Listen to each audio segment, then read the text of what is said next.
All right, Rabosai, good morning. Let us begin an incredible and beautiful daf ahead of us today. Let us begin by thanking our sponsor, our TALMUD TORAH sponsors for the month of Cheshvan, Meir and Rachel Gold, for dedicating all the Shur and Joshos this month in memory of Yonah, Tzvi, Ben Yosef, Chaim, Elazar, HaKohen, Noam Leah Efron, for dedicating all the Shur and Joshos this month in celebration of the 98th birthday of Noam's grandfather, Yosef Hershel, ben Mordechai Halevi. Our Day of Learning sponsors, Jerry and Abby Appelbaum, in commemoration of the yahrzeit of Jerry's father, Charles Appelbaum, Efraim Zalman, ben R Aryeh Label. We hope that in the merit of our TALMUD TORAH, the Neshama will have an aliyah and the family a nechama. And also with that, let us begin a really beautiful daf. I had another beautiful daf ahead of us today. Today's daf is Yud Ches, but we are actually picking up on Yud Zayin Amud Beis, the first wide line. So a lot to do today, Meir Hashem, but today we will get Meir Hashem caught up. So the Gemara says, we'll say some more beautiful Gemaras about tshuva. Rabbi Yochanan says as follows: Tshuva, Gedola tshuva is great. Shemekaraas gzardino shel adam, for it has the ability to tear up the negative verdict of an individual. Which I will say. So again, remember, tshuva, the idea of tearing up the verdict is as follows.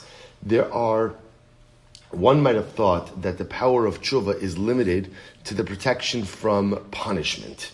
But when the Gemara says that tshuva has the ability to tear up the verdict, that means tshuva has the ability to literally, almost kiviyachol, erase the entirety of the negativity of the sin. We'll see many different aspects of this. Much of this is this, we saw this already in Yoma. But that's the power of tshuva. Not only does it allow me to be protected from punishment, but ultimately it tears up the very verdict itself. Shneimar hashmin leva amazeh va'aznav achbeid ve'einav hasheh penyira ve'einav va'aznav yishma u'levavo yabin v'shav v'rapei lo. So both say over here, the Gemara quotes the pasuk from Yeshaya, and Yeshaya says really we're focusing on that last part. V'shav, when you do tshuva, v'rapa lo, you will be healed. Says the Gemara, Amar le rapapa la'abai, I'm sorry, v'shav v'rapa lo, Amar le rapapa la'abai v'dilma lifnei gizardin. Well, maybe that's talking about before the verdict. In other words, maybe tshuva has the ability to go ahead and rip up the verdict of a person before that verdict is solidified. But once it's solidified, maybe even tshuva cannot go ahead and rip it up. Amrlei v'rapa lo ksiv. The pasuk says, and he will be healed. Says the Gemara, Eizehu davar shetzarech refuah. What's an example of something? It's interesting. I will say we've seen this before. Well, I'll explain in just a moment. We've seen it. Well, let me say it now. We've seen this before. The Gemara Maseches Yoma says, Gedola tshuva shemavia refuah li'olam. Tshuva is great because it brings healing to the world. So the Maral, in his Nesiva Solo, in Nesiva Tshuva, discusses this idea how chait itself is like illness, and when I sin, what I really need is a refuah. So Gedola Tshuva Shemavia Refuah Liolam. So the Gemara says over here as well that the pasuk in Yeshaya says, what's the power of tshuva? V'rapalo, tshuva heals a person. What is something that requires a refuah? Havi omer zeg gzardin. We'll say, if a person has a negative verdict against them from HaKadosh Baruch Hu, chas v'shalom, ein refuah gidola mizo. Right? There is no greater refuah that a person needs in this world than to be healed from a negative verdict. So we'll say, what we're trying to figure out now, just so we understand, is trying to figure out what is possible before the gzardin and what is possible after the gzardin, right? In other words, is it that tshuva and its associated processes can help overturn anything, even post gzardin, even once the verdict has been rendered? Tshuva is so powerful that it could go ahead and overturn that, or no. In other words, before there's a verdict, you could go ahead and do a lot with tshuva. But once there is a verdict, at the end of the day, once there is a verdict, there's nothing more to do. So the Gemara clearly, well, so you have to understand, we have an agenda here, right? What's the agenda? We want tshuva to be as powerful as possible, right? So obviously, again, it's in our personal best interest if tshuva works even after the gzardin. But the Gemara is trying to figure this out. So basically, the Gemara is the kasha, hashav, bein sayim, mochel and lo. It's very beautiful. If you go ahead and you do tshuva in between, We'll say in between what? Rashi says in between Rosh Hashanah and Yom Kippur. If a person does tshuva in between Rosh Hashanah and Yom Kippur, mochil lo, he is forgiven. Lo shav ben saim. Ultimately, again, if I don't do tshuva between Rosh Hashanah and Yom Kippur, I feel heavy call elin avayo sheva olam. Even if you bring all the most beautiful karbanos in the world, ein mochil lo. Ultimately, again, he's not forgiven. Then I will say, what does this sound like? What does this sound like? What happens in Rosh Hashanah Yom Kippur? Rosh Hashanah, what happens? What happens? Din. Rosh Yom Kippur, what happens? Gzar din. So it sounds like over here, when is tshuva effective? Right? In between din and gzar din. But once the verdict has been delivered, done. Tshuva doesn't work anymore. To which Gemara says, no, lo kasha, habi yachid, habi tzibor. It depends. It depends, says the Gemara. It's possible that halacha l'maaseh, as a yachid, as an individual, I have a window for tshuva. And my window for tshuva, or really better stated, my window to overturn the gzar din is between Rosh Hashanah and Yom Kippur. That's for a yachid. As we've seen already, the tzibor, right, the congregation, the collective, has a power to overturn anything at any time. All right, so the Gemara is still struggling with this. So Meisvei, Eini Hashem Elokecha ba, itim l'tova, itim l'ra'a. So I'll say this is so beautiful. This is a pasuk about Eretz Yisrael. It's always a schos to learn a pasuk about Eretz Yisrael. So the Torah says, Eini Hasher, Eretz Asher Hashem Elokecha dorish satamid. Eretz Yisrael is a land that God is constantly involved in. Dorish satamid means He's always inquiring after it or involved in it. Eini Hashem Elokecha ba, mereishes Hashana va'ad acharis Hashana. And the eyes of Hashem are on the land of Israel from the beginning of the year until the end of the year. So says the Gemara, Eini Hashem Elokecha ba, the eyes of Hashem are on the land. So the Gemara says, Itim l'tova, itim l'ra. Sometimes that's a positive thing, sometimes that's a negative thing. Now what does that mean? What does that mean? So the Gemara says as follows. We'll say, what it means is that sometimes HaKadosh Baruch Hu arranges this for good, and sometimes He arranges it for not so good. What's an example of this? Here we go. Kate said, this is incredible. If Klal Yisrael, unfortunately, were absolutely wicked by Rosh Hashanah, then I will say, as a result of the collective guilt of Am Yisrael, what happened? HaKadosh Baruch Hu decreed that there's going to be very minimal rainfall. Very minimal rainfall. And then what happens? L'sof, chazru bahen. Then we did tshuva. So again, at the time of Yom Kippur, Rosh Hashanah, Yom Kippur, right? There's Gzar Din, and Klal Yisrael were Rishayim, Chas v'Shalom. And therefore, minimal rain.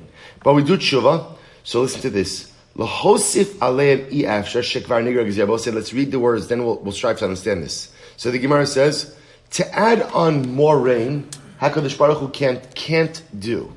Why not? Shekvar nigzira gzera. Because the gzera has already been sealed by Yom Kippur. So what does HaKadosh Baruch Hu do? El HaKadosh Baruch Hu moridin bizmanon, ala aretz hatzricha lahen, hakol afia aretz. So we'll say, here's what's interesting. What does HaKadosh Baruch Hu do? He can't change the gzera. What's the gzera? Minimal rain. So what does He do? He allows the minimal rain to come at times that are most impactful and in places that need it most. So He can't change the quantity, right? The quantity is the quantity, but He could change the distribution, right? The timing and the allocation / distribution. The Gemara will say, it's not a something amazing. What a metaphor for life. Sometimes in life, you think you don't have everything you need. But even if you think you don't have everything you need, find a way to maximize what you have. Such an incredible yesod in life, because so often when I feel I don't have what I need, we think like that's like a patur. That's a patur. Okay, well, what am I supposed to do? I don't have what I need. I don't have what I need. So if I don't have what I need, I can't accomplish what I need to. So what does Chadosh Baruch Hu do? Listen to what does the Ribono Shel Olam do when He doesn't have what He needs, quote unquote? He maximizes what He has. Such an incredible yesod. Next, itim l'ra. Sorry, we did that. Itim l'ra. Good. Good. I'm sorry. Itim l'ra. Ketzad. Haru Aryeh Yisrael tzadikim in Rosh Hashanah. Supposed to say it's the opposite case. Sometimes Klal Yisrael are tzadikim by Rosh Hashanah, And then what happens? And therefore, again, and therefore, HaKadosh Baruch Hu decreed a voluminous amount of rain. Alesof chazru bahen. And unfortunately, then Klal Yisrael ends up misbehaving and becomes Rishon. So once again, the Gemara says, Lifchos mehen shekvar nigzra gzeira. Kadosh Baruch Hu can't diminish the volume of the rain because the gzeira has already been decided. Ela Kadosh Baruch Hu moridan shelo bizmanon ala aretz she'ena tzricha lahen. Ultimately, again, because why? What's Kadosh Baruch Hu do in that case? A lot of rain in the wrong places at the wrong time. Right? In other words, it's the same volume. The volume's going to come, but it's just totally unimpactful. The Gemara says, 1 second. Miha likari ligzar dinayu velo siflahu. So we'll say, remember again, what did we just say? We just got finished saying that even if you want to taina that at certain points in time the gzar din is locked in, who isn't ever locked in for? Who isn't ever locked in for? The tzibor. So why doesn't HaKadosh Baruch Hu just tear up the din? In other words, first of all, I'll say in general, this Bryce is obviously not to be understood literally. How do I know that? Because the Ribono Shel Olam could do whatever he wants. In other words, even if we want to say that Gzar Din is final for us, nothing is final for HaKadosh Baruch Hu. Nothing. You're going to see what this means in just a moment. But the point the Gemara is making over here is, you just said that the Tzibor could change the Gzar Din at any time. So, if we changed after the Gzar Din, just tear up the Gzar Din, make a new one. To which the Gemara says, you're right. Ligzar dinayu velosif lahu shiny hasam de efshar v'hachi. But say here's the difference. Can HaKadosh Baruch Hu tear up the Gzar Din? And if the tzibor changes, does the Gzar Din change? Yes, of course. The difference is that HaKadosh Baruch Hu could accomplish the same thing without changing the Gzar Din. Which Moshe is another way of saying HaKadosh Baruch Hu chooses to operate within the realm of normalcy whenever possible. When it's not possible, he'll do what he has to do in order to accomplish the mission. So in this case over here, you don't have to change the volume. You don't have to change the Gzeira. You just have to change what? The distribution and allocation. So because the same thing could be accomplished just by going ahead and changing the timing and changing the location, that's why HaKadosh Baruch Hu chooses to do it. So the Gemara goes right. We'll say, but again, that yisod of making sure to go ahead and accomplish with what you have, such a powerful yisod. The Gemara goes weiter. The Gemara says, Tashma, Yard Dayam Ba'anios, Ose Malacha B'mayim, B'mayim Rabim, Hey, so we'll say here, let's quote the Pasuk. Gemara is quoting over here the Pasuk from Tehillim. So the pasuk says, Yordei Hayam Ba'anios, those who go into the boats with water, or those who descend into the oceans in boats. Osim Malachim B'mayim Rabim, they do their work in great water. Heimam Bra'u Maseh Hashem, they see the great works of HaKadosh Baruch Hu. Vayomer Vayama Ruach Sa'aru Tromim Galav, Yachogu Ve'anu Keshikar. The waves go back and forth like a drunk. Vayitz'aku El Hashem Basar Lahem, they call out to HaKadosh Baruch Hu in a time of need. Yodu La Hashem Chazdo. And ultimately, again, they will thank Hashem for His kindness. Now watch this. Asa lahem simanios ke'achin verakin shebatorah. I will say in Sefer Tehillim, this particular capital Kuf Zayin, has simanios. Rashi says, has backward nuns around it. Why does it have backward nuns in it? Lomar lacha tzaku kodem gzardin na'anin, to teach us that what? When is tza'aka, when is calling out to HaKadosh Baruch Hu impactful and effective? Only if we call out before the Gzardin, before the decree. La'achar Gzardin ein na'anin. But ultimately, again, if we call out after the Gzardin, then we are not answered. So I'll say, so once again, this seems to point in the direction that when is tefillah effective? Only before the Gzardin. But after the Gzar Din, it's not effective. To which the Gemara says, no. Haninai ki yechidin damu. These Yardei Hayam, who David HaMelech is referring to, they are not looked at as a tzibor, they're looked at as a yachid. So we'll say we continue to kind of espouse this model that the yachid may have a limited window in which he could overturn the Gzar Din. And that's really during Aseres Yemei Tshuva. After that, the Gzar Din is final. But the tzibor always has the ability to overturn the Gzar Din. So the Gemara goes weiter. Tashma. So this is interesting. Shala Beluria Hagiores es Rabbi Gamliel. So this lady, Beluria the convert, asked Rabbi Gamliel the following question. Ksiv b'toraschem. It says in your Torah, Asher lo yisapanim, Remember, Shal Yisapani means God will not show favor. Paz says God will not show favor. Uksiv, Yosef says, interesting by the way, that they call her Bluri Hagiores, and she says, Kasuv Besoraschem, your Torah.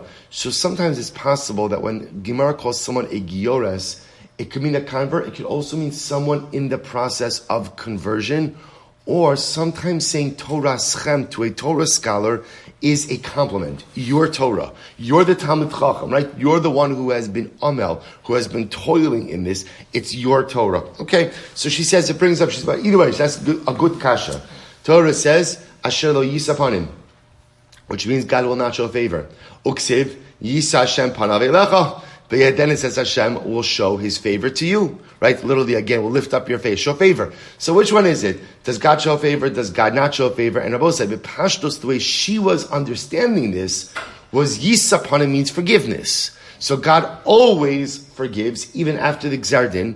And then another says, God doesn't forgive. So what's going on over here? So listen to this. So the Gemara says, Nitpal la Rabbi Yosef HaKohen. Rabbi Yosef HaKohen was there. Rabbi Yosef HaKohen was there. And he decided to answer it. So what is even though again she was addressing the kasha Rabbi Gamliel, Rabbi Yosef HaKohen overheard the conversation, he decided to answer. Amrla, he said to her, let me give you a mashal. You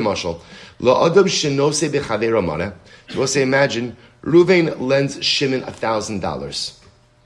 The Kavalos man bifnei HaMelech.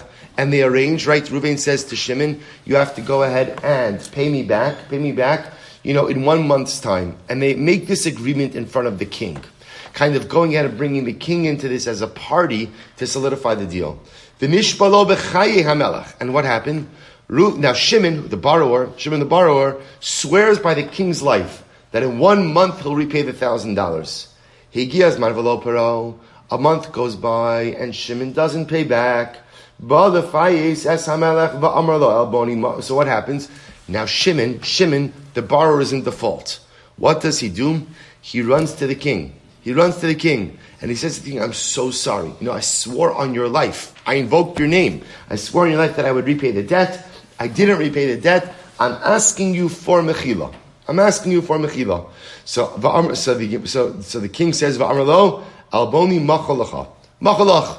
King says, I forgive you. However, lech upayes es chavercha. But Shimon, a borrower, to be honest, it's not me you have to ask mechila from. Remember that other guy? Ruvain, the guy you borrowed $1,000 from? You're in default. It's him you have to ask mechila from.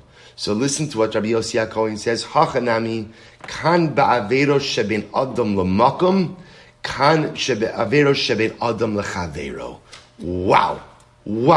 Rabbi Yosef HaKohen says like this. When the pasuk says, Yisa Hashem panav elecha, Hashem will forgive you. That refers to the averos I commit between myself and HaKadosh Baruch Hu. If I wrong God, and I do tshuva, and I say I'm sorry, and I ask for forgiveness, and I own it, right? I own it, and I pledge to be better in the future. HaKadosh Baruch Hu says, Machalach, you are forgiven. So what does it mean when it says, Asher lo yisapanim, that Hashem won't forgive? That refers to interpersonal sin. That refers to a chet ben adam lechavero. Because if I go ahead and I hurt someone else, or I sin against another human being, I come to HaKadosh Baruch Hu, say, Ribono shel Olam, I ask for forgiveness. HaKadosh Baruch Hu says, don't ask me, ask the person that you harmed. Now I will say, what I will point out is something very interesting. The Rambam in Hilchos Tshuva points out that in every chet ben adam lechavero, in every interpersonal sin, there is a duality to it. There is the part that there is the transgression against another human being, but every chet ben adam lechavero is also a transgression against God. Because remember, every person is made b'tselem Elokim, in the image of God. And every person is banim atam la'Hashem Elokeichem, we're children of HaKadosh Baruch Hu. So what happens when someone hurts your child, chas v'shalom, right? An aggression against my child is an aggression against me. Same with the Chadosh Baruch Hu. So just interesting that when I commit an avera against another Jew, there's a tshuva I have to do towards you, the aggrieved party, but there is also a tshuva I have to do to HaKadosh Baruch Hu. But the Gemara is saying over here is HaKadosh Baruch Hu says, don't really ask me forgiveness if you haven't yet asked your fellow human being forgiveness. If you hurt another person, the tshuva process starts there. When you square that away, then come back to me. Until Rabbi Akiva came along and he said, Yud Chesem Lav. So I'll say, we're caught up. We're caught up, Baruch Hashem, good. Rabbi Akiva said, no, here's how to reconcile the psukim. Kan kodem gizardin, kan la'achar gizardin. Wow. Rabbi Akiva says like this. When the pasuk says, Yisa Hashem panav elecha, right, Hashem will forgive us, that's before the verdict. When it says that Hashem doesn't forgive, that's after the verdict. So I will say, Hachanami biyachid, which the Gemara says, again, you're correct, but that is only by an individual. Both say, so the individual has a window, right? Individual has a window for forgiveness between Rosh Hashanah and Yom Kippur. Once the verdict is passed, the verdict is sealed. But the tzibor, the collective, the congregation, always has the ability to overturn the verdict at any time. So the Gemara says, now we'll say, here we go. So we'll say, that this seems to be how the Gemara settles on this. Because we do have a lot of contradictory, what would appear to be contradictory psukim. Does HaKadosh Baruch Hu always forgive, not always forgive? There seems to be that tension, to which the Gemara says it's not a tension. If you're operating as an individual, you have a window. The window is Rosh Hashanah to Yom Kippur. That's the window. Once the Gzar Din of Yom Kippur comes along, that's it. That's it. If you're a yachid, if you're an individual. But again, if you're doing tshuva as part of a collective. So also, I just want to point out, what is it? Let me just explain this for just a moment, literally one moment. What does it mean to do tshuva as part of a collective? So that makes sense if all of us, we did an Aveira field trip, right? And we all did the same Aveira. It's a good bonding experience, right? Let's all do the same Aveira together, right? But what happens if we didn't do the same Aveira? In other words, chances are we all have our own Aveiros, but Lamais, it's not the same Aveira.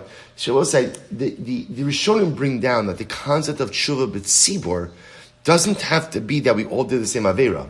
What it means is, I do my tshuva in the context of the tzibor. So when I daven to HaKadosh Baruch Hu for forgiveness, I'm not davening by myself, I'm davening with the minyan. I'm davening as part of the collective. That also has the name, that also has the identity of tshuva b'tzibor. So there's a tshuva b'yachid, there's a tshuva of the yachid, and there's a tshuva of the tzibor. But so I think the classic is the tshuva b'tzibor is when the tzibor did the aveira, the tzibor is doing the tshuva. But even if the tzibor didn't do the aveira, but I'm doing my tshuva in the context of a tzibor, that has the power of tshuva b'tzibor as well. To which the Gemara says, "Ugzar din diyachid tanahi." Here we go. Because we both say the truth is, I know what you're all thinking. You're all thinking, really? The window for the Yachid closes at Yom Kippur? That's it? Like we're ready to accept that and move on to something else? That at the end of the day, I have until Yom Kippur to get it right, to overturn my Gzar Din, and if I don't do that, I'm stuck? To which the Gemara says, well, it's a machlokas. Tanohi, here we go. This also is incredible Gemaras. Tisanya, Hayr Rabbi Meir, Rabbi Meir used to say, Shnayim sha'alu l'mita v'chol yon shaveh. So Rabbi Meir made an amazing observation. He said you could have two people who both fall ill. Alu l'mita means they go onto the bed. V'chol yon shaveh. They both have the same illness. V'chein shnayim sha'alu l'gardum lidon v'dinon shaveh. So too, two people come before a court with the same exact case. And you know how life works? Ze yarad v'ze lo yarad. This person is healed and this person is not healed. Same illness, same circumstances. This person's healed, this person's not healed. Ze nitzal v'ze lo nitzal. This one is saved from judgment, this one is not saved from judgment. So the Gemara says, Ma ze yard v'ze lo yarad. Ze nitzal v'ze lo nitzal. So the Meir says, how do you account for that? Right? How do you account for that? For two people facing the same circumstances, yet with two separate outcomes. So we'll say this is incredible. Rabbi Meir says, Zeh hispalel velo na'aneh. The Gemara says, I'm sorry, Zeh hispalel v'na'aneh, v'zeh hispalel velo na'aneh. It means one of them davened and his tefillos were answered. One of them davened and his tefillos weren't answered. Okay. But mipnei ma zeh na'aneh, v'zeh lo na'aneh. But why? Right? Why is it that one person's tefillos are answered, another person's tefillos are not answered? So Rabbi Meir says, Zeh hispalel tefillah shlema na'aneh. V'zeh lo hispalel tefillah shlema lo na'aneh. The one who davened a complete prayer is answered. The one who didn't daven a complete prayer is not answered. Also, what does complete prayer mean? Rashi says, tefillah shlema is niskaving. Kavana. Kavana. So I'll say this is a pretty wild Gemara, because Rabbi Meir accounts for the difference in personalistic circumstances based on the intensity of the Kavana in Tefillah.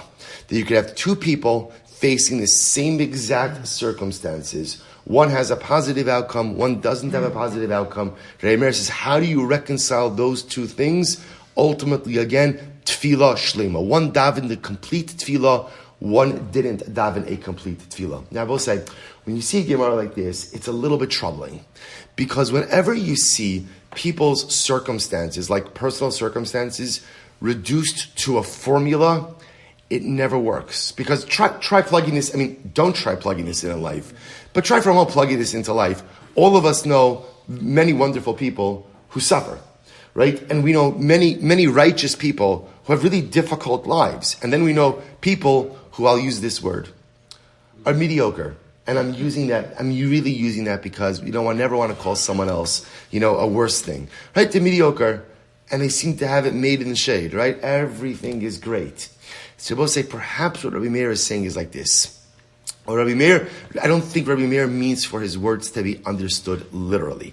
But what Rabbi Meir is trying to convey to us is, we control our circumstances. That I have control over my gizar din. Now, I don't have, obviously, Hakadosh Baruch Hu has control over it.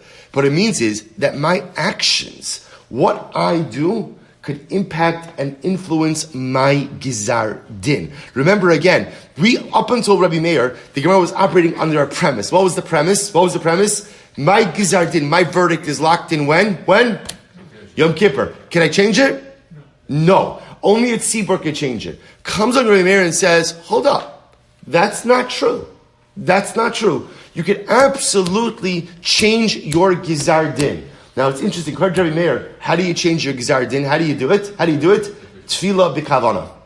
Daven with kavana. Right? Daven with kavana. So I'll show you something very interesting.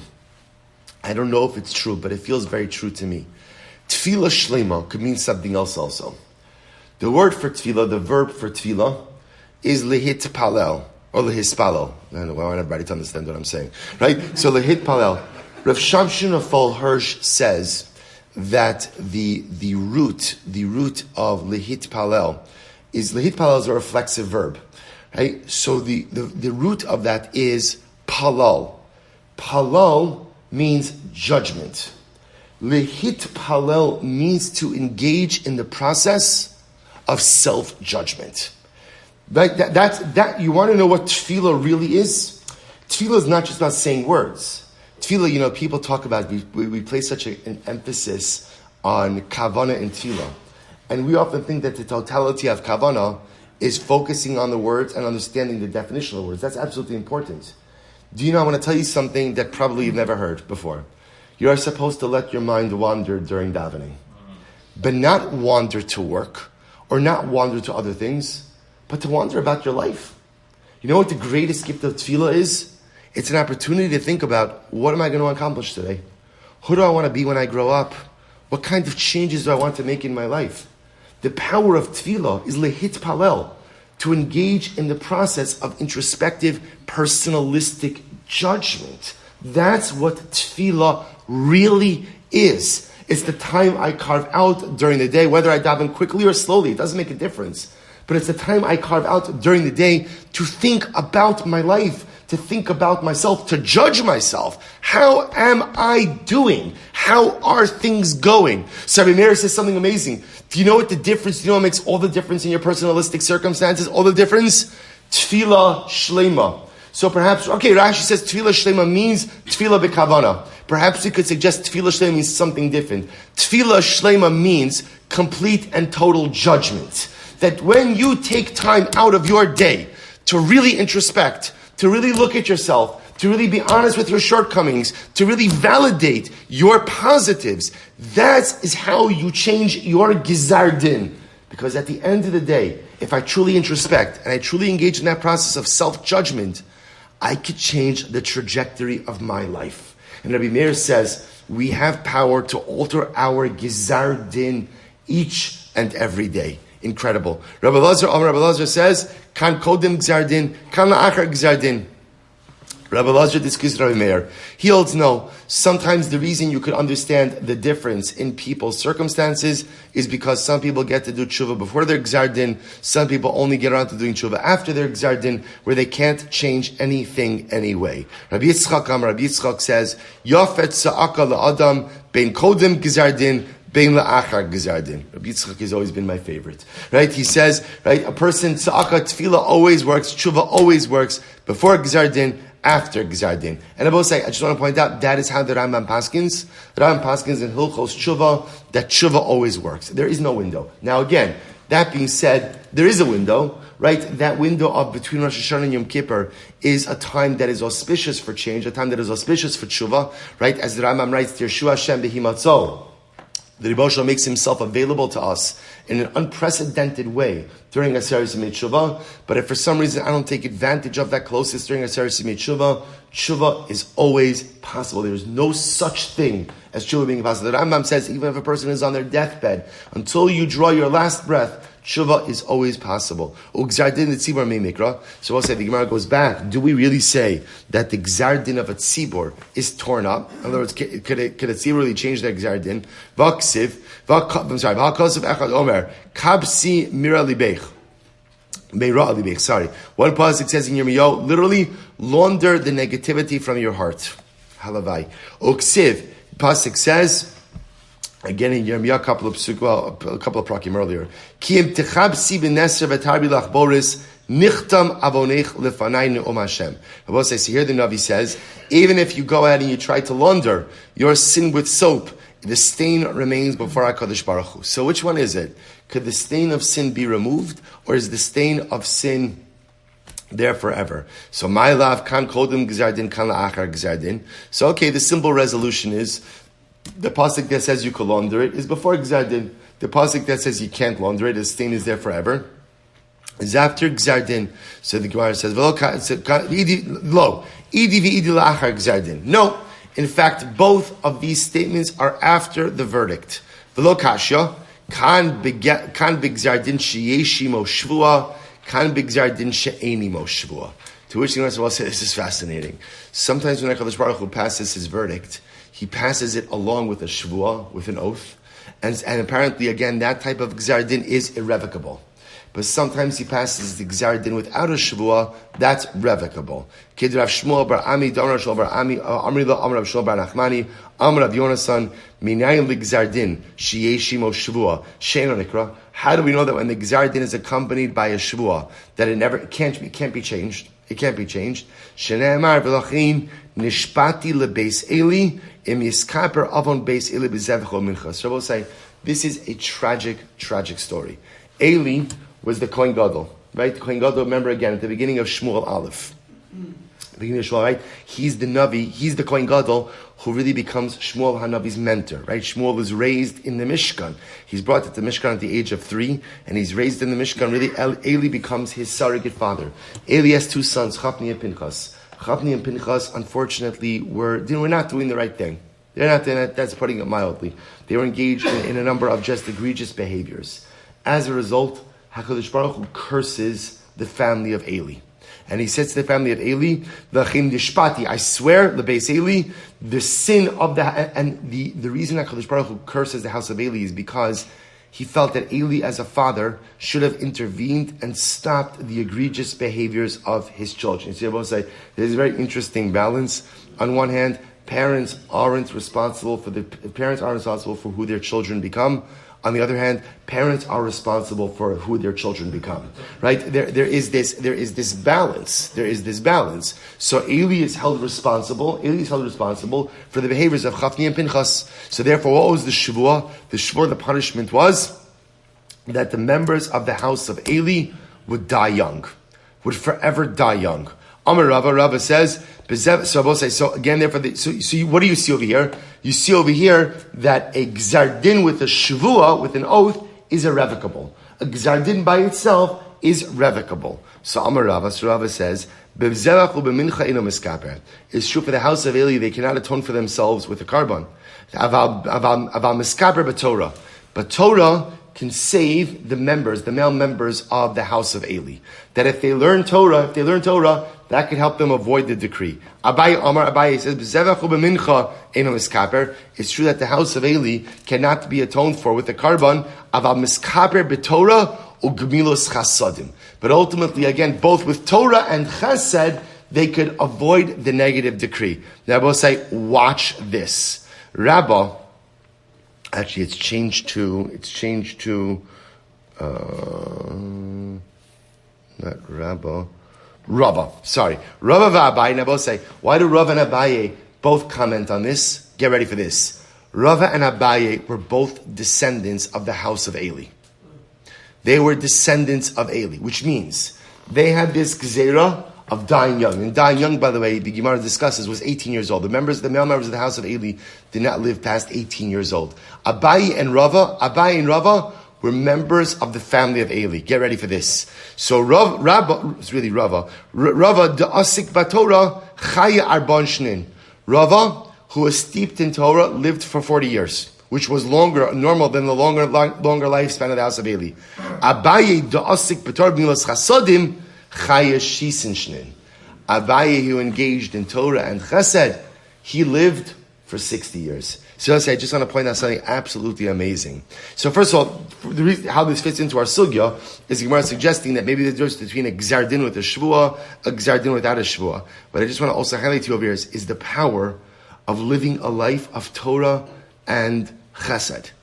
Living a life of Torah and chesed, constantly learning. When I say constantly, meaning whatever a person is able to do, right? Learning Torah, bikvios, each and every day, establishing as much time as I can for learning of Torah, engaging in chesed, but not just chesed by giving tzedakah, which is beautiful, but chesed beguf, right? Actually doing acts of kindness for people. That combination is so powerful that even if chas v'shalom, there is a verdict from a negative verdict, with a divine oath, you still have the ability to overcome it.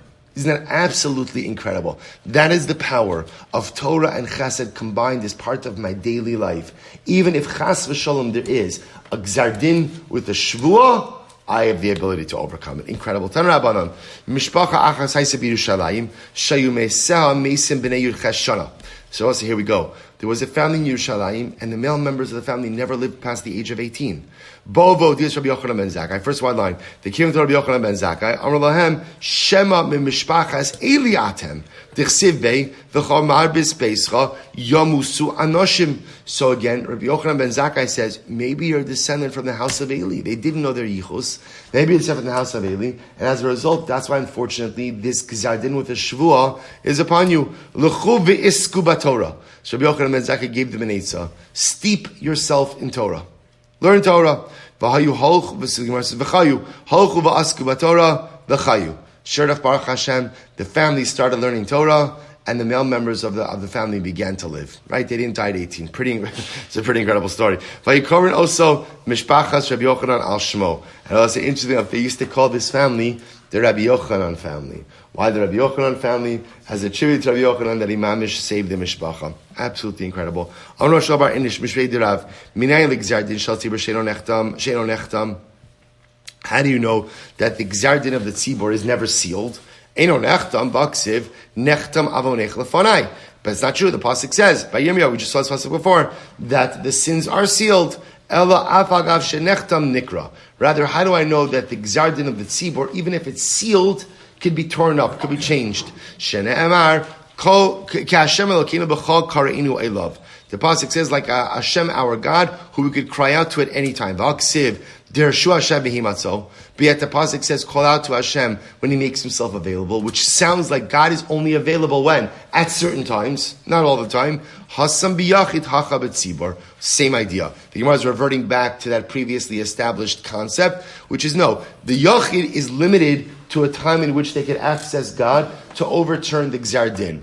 Right? But the Tzibor could always overturn the Gzar Din. So the Gemara says, B'yachid Amos, when does the Yachid have the ability to overturn the Din? Rabba Baravua, Amara Baravua, Eila Asar Yom Shbein Rosh Yom Kippur. Aser Simit Shuvah. Vayhi Kaser Hashem Vayigov Hashem Esnava. Supposed to listen to this. The pasuk over here is talking. The Gemara is talking about the episode in Shmuel Aleph Just to give you the context, David HaMelech is on the run from Shaul, right? This is when Shaul is convinced that David is trying to seize the monarchy. David will not fight his father-in-law. He will not engage in a battle for the throne. He chooses to live life on the run. He comes to a guy, Novel. Novel is a very wealthy individual, Jew. He asks Novel for help. Novel refuses help. He refuses to give David HaMelech help. Not only that, he's very disdainful of David. Very disdainful.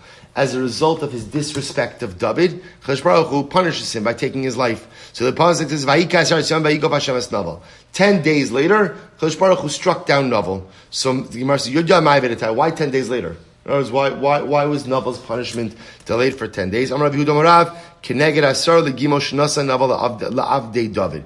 Because they're both saying, when David's servants, when he had 10 servants, 10 guys, they weren't servants. The truth is, David HaMelech, when he was on the run, really attracted the wrong crowd, right? There's a certain type of people who like to live on the periphery of society, right? This was like he attracted, like it was like the alt-right, like these were the guys, right? These were the guys who were just looking for a fight, right? Who he went ahead and he attracted. He didn't attract. It's not because of David.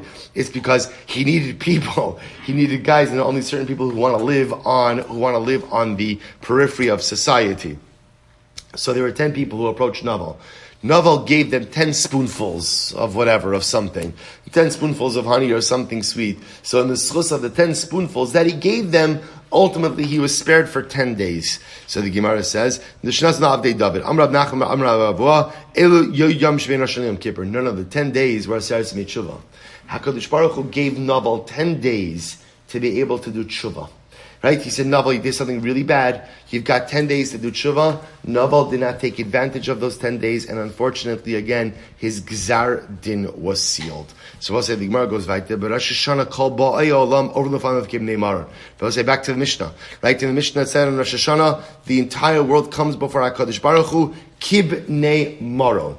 So we'll say, by the way, just to close out that sugya, how do we paskin? Sibor could always overturn their gzar din, and Yachid, also always overturn their gzar din. That's how the Rambam paskins halacha l'maisa. Now for the Yachid, are there times that are more auspicious for tshuva? Absolutely. When is that time? Aseres tshuva. Dirshu Hashem b'himatzo.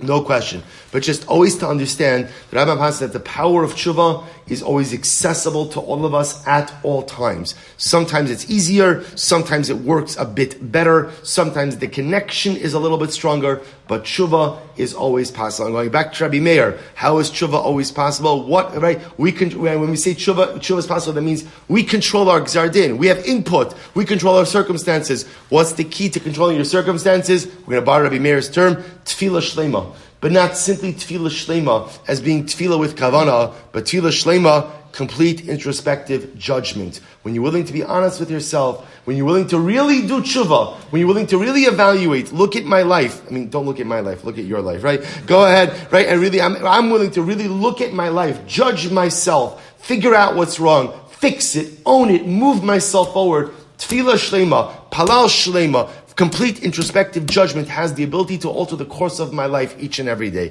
So the Gemara goes right there. What's Kibnei Maran? What's Kibnei Maran? We'll say great Gemara. My Kibnei Maran, Hacha Targimu Kibnei Amarna. So we'll say Pashat Pshat is like sheep.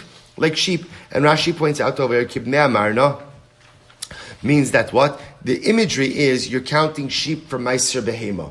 Well, sir, you've seen this. You have to give 1/10 of your flock. How do you count sheep from Meiser Behema? You put them in a pen, and what do you have in the pen?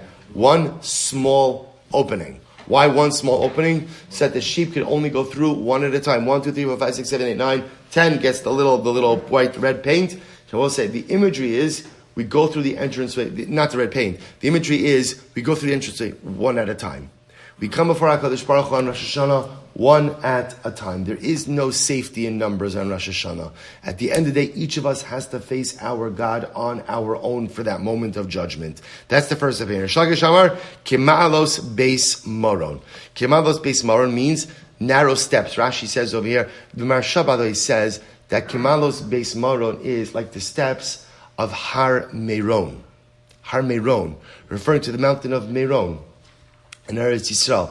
In any event, the imagery is, Rashi says over here, it's a very steep mountain. The steps are very narrow. this, especially when we think about what happened in Meir, the steps are very narrow, and you can only go down the steps one at a time.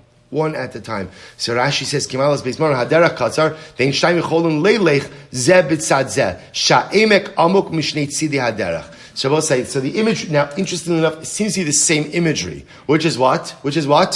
One at a time. But I think there's an additional layer of metaphorical meaning here as well, because these are steep steps. And what happens when you make the wrong move on steep steps? Chas v'shalom, you could have a terrible ending, right? You could fall off, you could fall down, a variety of different things could happen. We'll say, this goes back to what we learned before. On Rosh Hashanah, remember again, we learned the pasuk by Yishmael, that HaKadosh Baruch Hu judges us ba'asher hu sham. That so much of Rosh Hashanah, so much of the power of Rosh Hashanah, true Rosh Hashanah, is keeping it together for those 2 days. And not just those 2 days, for those 10 days. Because how I behave and what I do at the beginning of the year has such a dramatic effect on the rest of the year.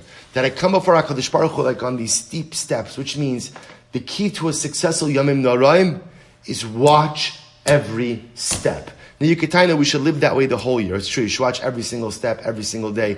Most of us can't really live like that. That's a heightened level of consciousness. It would be great to live like that. But at least in Yomim Noraim, understand your kema'alos beis moron. Watch every step. Because every step is impactful, every step is meaningful. Last opinion, Reish Lakish Amar, Yehuda Amar Shmuel, Kechayolos beis David. Kimnei Maron means like the soldiers of David HaMelech's army. Rashi points out over here something so beautiful, that ultimately, again, when David HaMelech would have a military parade, right? The army was going out to war, he would parade out the soldiers one by one. Why? Because each soldier was so strong, and each soldier was so valiant, right? And each soldier was so brave that he wanted to inspire confidence in the people. He didn't parade out the soldiers in groups, one by one. So how do we come up for our... The imagery is the same, right? Sheep, stairs, soldiers, right? The imagery is all what? Ultimately, again, one at a time. I will say, but what I'll point out is that each of them carry their own metaphorical meaning. Sheep, what's the chap with sheep? Sheep are humble, right? Sheep are humble, right? So what's the idea when you come before HaKadosh Baruch Hu and Rosh Hashanah? Humility, right? Steps. The steps are dangerous. Message, watch your step. Every step should be measured. In life in general, every step should be measured. Every action should be measured. I can't really pull that off during the whole year, but I could try to pull that off for Rosh Hashanah and Aseret Yemei Teshuvah. And lastly, like soldiers. We'll say, what do soldiers have? Right? What's the most important thing that soldiers need? Confidence. You can't be a soldier if you're not confident. Don't go out to war if you're not confident. If you don't believe you could vanquish the enemy. And I will say, it's interesting. It was an article on the front page of yesterday's Wall Street Journal that there's this ongoing aggression between Taiwan and China, and they're saying that the Taiwanese army is going to crumble in front of the Chinese. And you know what the article was about? It's fascinating.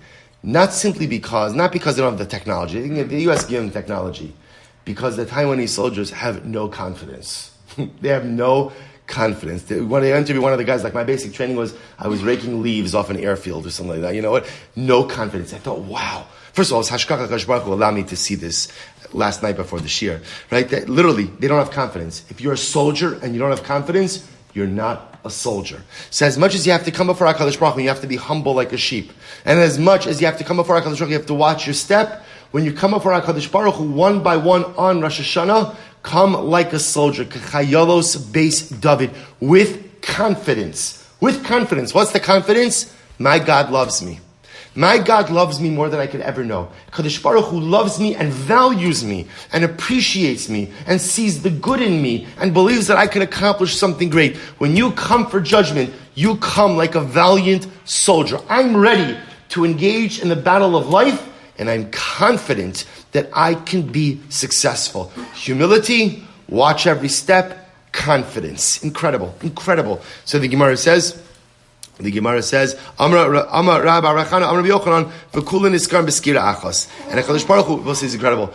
Even though Hashem judges us one by one, He sees us all at once. Right? Rosh Hashanah is this fascinating dialectic. There's an element of the Yachid, but there's also an element of the Tzibur. He sees us all at once. Amar Nachman bar Yitzchok, Afar Nami Tanina, Hayotzer Yacha Libam, Hamevin El Kol Maaseh. My kamar, what does the pasuk mean? Ilei Mahaki Kamar, Dibaran Hula Kale Alma, Umiyachid Li Bayo Keadadi. If you say that it means Chosh Baruch Hu created us all, right? Chosh Baruch Hu created the entire world and gave us all one heart. V'hakach Azinan Dalav Hachi. Oh no, humanity certainly does not have one heart, right?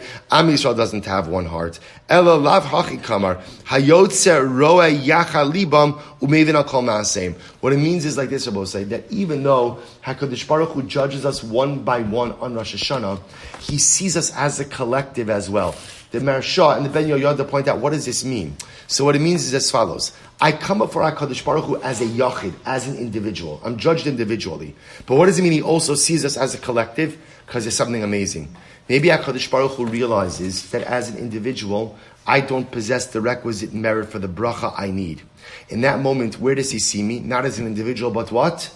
As part of the collective. So there's this incredible seesaw, right? There's incredible back and forth. HaKadosh Baruch Hu judges me as an individual. But if I need to lean on the requisite, the merits of the collective, then HaKadosh Baruch Hu in the next frame immediately sees me as part of the collective. I will say, that's how much our Ribono Shalom loves us. I often find that sometimes the baggage that we have, especially with Yomim Noraim, is because many times in our chinuch, we get this idea of a Yomim Noraim, with an angry God, right? Or with a vengeful God, or with HaKadosh Baruch Hu, right? You better get it together, because HaKadosh Baruch Hu determines who's going to die and who's going to live and all this. And that's true. That is absolutely true. But we always have to remember that judgment is being delivered by a Ribono Shel Olam who loves us more, with a love that we can't even comprehend. With a love that, think about the person you love most in this world, and as much as you love that person, you would do anything for that person, HaKadosh Baruch Hu loves me even more than that.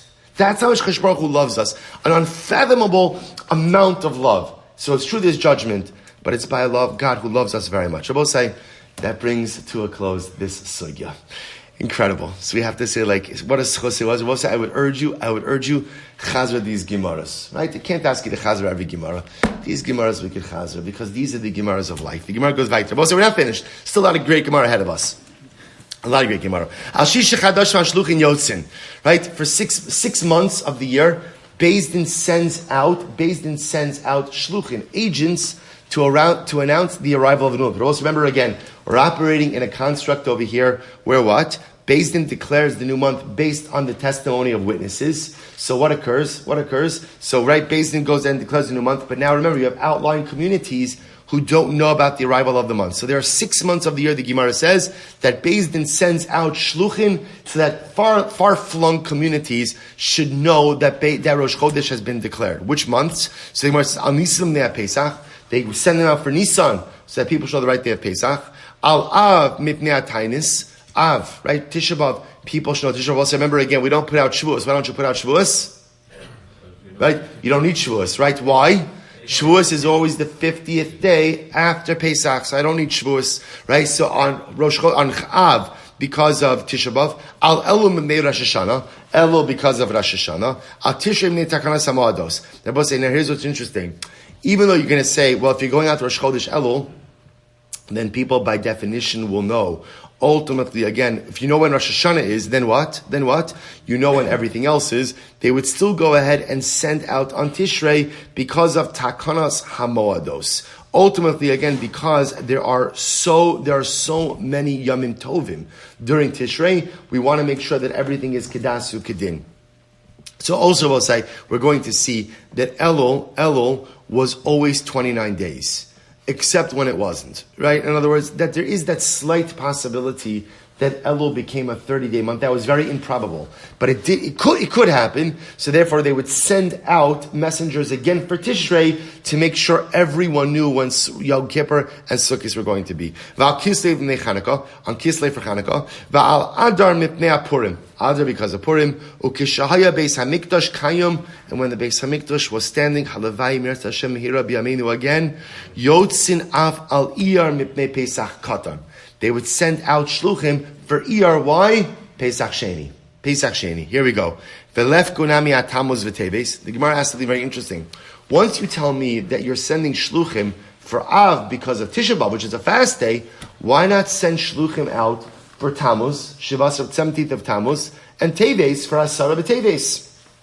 So the Gemara's Amar Beis, the Amar Rav Chana Bar Biz, the Amar Rab Shimon Chasida, Maidis. I'll tell you why. Now, both say the reason why the Gemara is asking is as follows, because remember, Tisha B'Av is the destruction of the Beis Hamikdash, right? Shivasa B'Tammuz is the breaching of the walls, and Asara B'Teves is the beginning of the siege.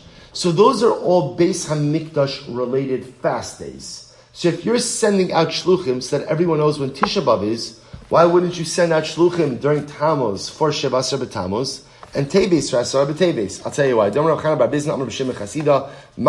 What's the meaning of the pasuk? Kol Amar Hashem Tzavakos. Tzom HaRavi, V'tzom HaChamishi, V'tzom HaShevi'i, V'tzom HaAsiri. So we'll say the Navi over here, the Navi in Zechariah, makes reference to the 4th fast, the 5th fast, the 7th fast, the 10th fast. We'll discuss what fast days these are. They will become days of incredible joy and jubilation for Klal Yisrael. So we'll say, how do I reconcile this pasuk? Kari lehu tzom, the kari lehu sason v'simcha. So which one is it? Is it a fast day? Or is it a day of sason of a simcha? It can't be both. Which one is it? To which the I'll explain. Bizman sheyesh shalom yula sason simcha. When there is shalom, now both say, what does it mean when there's shalom? Both say, look at shalom. Rashi says sheyesh shalom she'ein yad ha'ovdei kochavim tikif al Yisrael. Now both say, listen to how the Jew defines shalom. You know what shalom is? You know what shalom is? There are no oppressive decrees. That's shalom.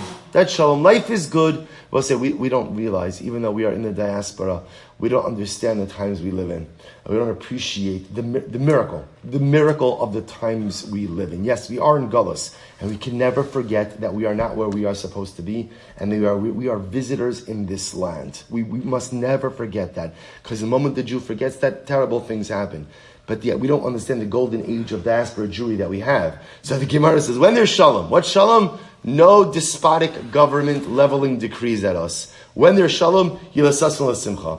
Ein shalom tzom. So we'll say this is fasting. First approach says, you only have to go ahead and fast on these days when there's no shalom. There's terrible decrees. But when there's no decrees, when there's shalom, you don't have to fast on these days. They can be days of sasan and simcha. Papa says, no. That's what it means to say. Bisman sheyesh shalom. When there's shalom, yilasasan simcha. Then there are days of celebration. Yesh gezeres hamalchus. When there are decrees by the monarchy, meaning non-Jewish monarchy, tzom. Tzom. It's a fast day. Ein gezeres malchus. When there's no gezeres malchus, ve'ein shalom. But let's say you live in this in-between time, where on one hand, there's no gezeres malchus, right? There are no decrees, but there's also not shalom. So you remember what's happening over Israel Papa has a higher level, a higher definition of shalom, right? So when there's no true shalom, but there's also no gzeres malchus, then what's the halacha? Ratzu misanin, ratzu ein misanin. If you want to fast, you can fast. If you don't want to fast, you don't have to fast. So therefore, we'll say what's happening is fasting. Rav Papa says, when there's real shalom, these fast days turn into days of simcha. When ultimately, again, there's gzeres malchus, despotic decrees, tzom. When there's no shalom, but no gzeros, ultimately, again, if you want to fast, you can fast. If you don't have to fast, you don't have to fast. So the idea is, according to Rav Papa, this is why they wouldn't send out messengers for the other fast days. Because essentially, the other fast days are what? Effectively what? Optional. Iachi, Tisha B'Av Nami. If that's the case, why don't we say the same idea by Tisha B'Av? Right, and say by Tisha B'Av also, if there's no shalom but there's no gzeros, it should be optional. So I'm going to papa shiny test ba'av hov hoch below botzaros. No. Tisha B'Av is in its own category, right? Why Tisha B'Av? Literally again because Tisha B'Av is a day of compounded tragedy. Da'amar mar betes ba'av charaf habayis berishona ubeshnia v'nilka da beisar v'nechra shayir. Because what's on the 10th, on the 9th of Av, the first Beis Hamikdash was destroyed. The second Beis Hamikdash was destroyed. The site of the Beis Hamikdash was plowed over, and the city of Beitar was decimated. Remember again, Beitar was the last stronghold of the Bar Kochva rebellion. Tanya, Amar Reb Shimon, Arba dvarim hayadorish Rabbi Akiva, ve'ein ani dorish kamoso. Listen to this. Rabbi Shimon said, there are 4 things Rabbi Akiva darshan, but I don't agree with him with the drasha. What's the drasha? Tzoma Ravi zeh tes b'tamus.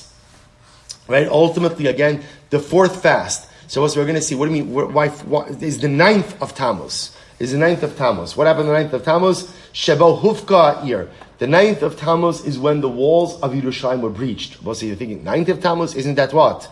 The 17th of Tammuz? No. By the first Beis HaMikdash, it was the 9th of Tammuz. The 17th of Tammuz is Bayis Sheni. 9th of Tammuz is Bayis Rishon. Shene'emar berevi b'tishul hachodesh vayachazak hara ba'ir v'lo hayu lahem lechem la'am ha'aretz v'tibaka ha'ir v'amai kari lo revi. Why do you call it the fourth fast?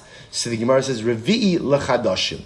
Ultimately, again, it is the revi'i for months. So we'll say, remember again, if you're counting from Nisan, Iyar, Sivan, Tammuz. So if you're counting from Nisan, ultimately Tammuz is further. We'll stop over here. Well, Mir Tzashem, we'll pick up right here. We're going to start again tomorrow morning. Tomorrow, I think, is our. So yeah, tomorrow we're going to do it. Tomorrow, Mir Tzashem will be our catch-up day. It's shorter daf tomorrow, Mir Tzashem, and also we'll get caught up here. Shkoyach. Incredible journey today. Journey continues tomorrow. Shkoyach.